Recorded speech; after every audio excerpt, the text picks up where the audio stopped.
Again, now that that's over with. Sorry about that. Talking about certain family members that are gone can really be hard. Y'all know what I mean. Well, I went out there to go get my mail and came across the bulldog. Scared me to death.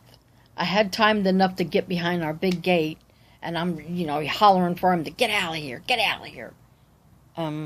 Believe those people are going to get a letter in the mail since I'm too afraid to walk over there.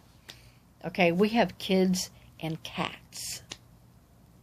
And he's chasing everybody. That's not a good thing when you're living out in the country.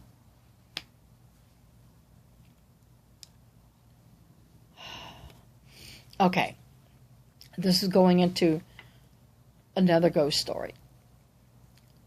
I've always been very sensitive with the ghosts. I've always seen them even since I was a child. Ain't nothing new to me or anybody else who's a medium or whatever you want to call it.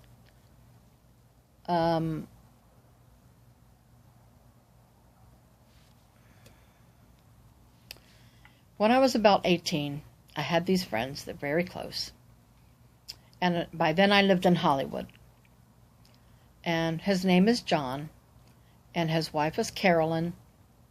And they had 2 little kids. And my best friend Margaret, God rest her soul, she passed away this year. She was like a babysitter and nanny to them. We were all really good, close, and friends. I mean, we all hung out. Well, I had moved to Key Largo. From there, I had moved to Key Largo. I wanted to visit family and stay there for a little while. I loved Key Largo. We lived at Twin Harbors at that time. And I was the maid there. One of the maids there. Really enjoyed it. Loved it. Right on the water. That's where I snagged my first shark. Encountered while I was snorkeling my first gigantic stingray. Don't move. If they're around you, let them go. You just stand still. Or, spread out in the water. Don't move. Let them go. Anyways, I got a phone call that my friend John had passed away. And I'm like, oh my God.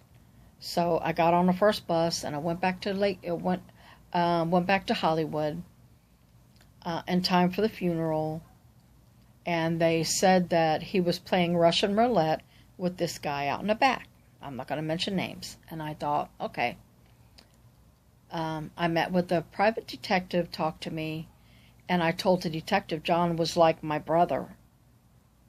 And I will see what I can, and get any information out of this guy. So we met at the funeral. We went to the beach afterwards. Let the kids play and all that. Life just kind of went on. But not mine. I had, I was going to find out. Well, after 2 weeks of hanging with this guy, I couldn't get nothing really out of him, no matter how I tried. But he was a perv. I just knew something wasn't right. So me and my friend Margaret, we're back at her house. And there was a picture. We had a picture of John that his wife gave us. And then we had it on the wall. And I said to Margaret, something is not right. I could feel it. I said, what if John is mad because I can't find what we need to find, and his picture flew off the wall and hit the ground. And I said, that's our signal. He did not kill himself. He loved his wife. He loved his kids. He wouldn't have done something like that. So my belief, and this is my opinion, my belief is that during this so-called Russian roulette that him and the other guy was playing, the other guy said he got up and went inside to go get a beer. left John out there to play and he pulled the trigger. Okay, first off, when you're playing a game, one person doesn't disappear and then the other one just decides to Russian roulette itself. No, it don't work that way. You're both going to be there to play the game.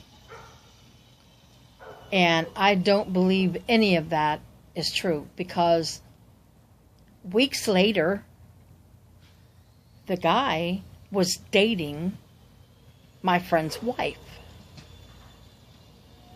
What's that tell you? Unfortunately, I knew in my mind who did it, what happened. But I couldn't prove it. You know, so they gave up on the case at that point. But we knew. And I just told John's picture, I know what happened to you, but I can't prove it. Down the line, he started dating his wife. They got engaged.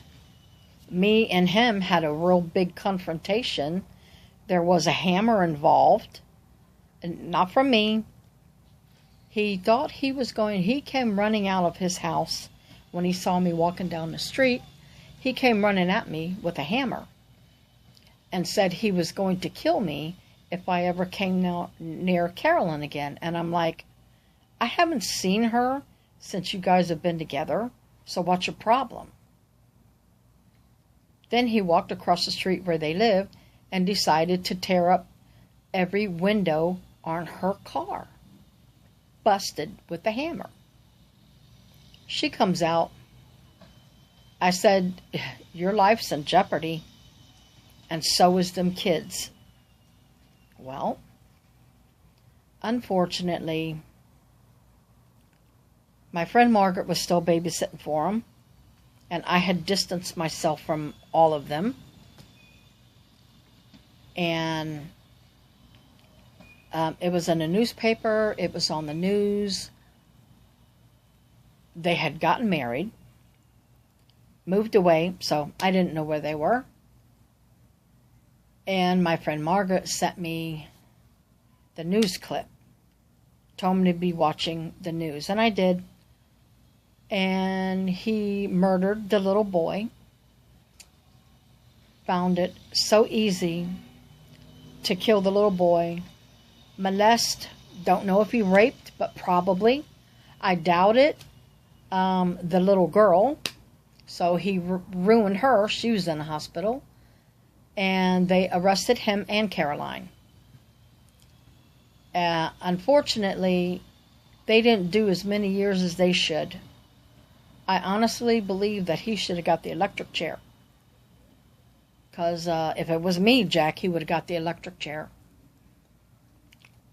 for doing something like that. But he didn't. I believe she got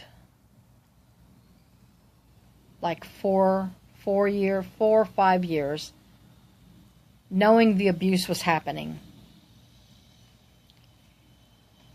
Didn't even call the police. It was a neighbor that heard the screaming that called the police. Thank God for her. And he only did he didn't do many years.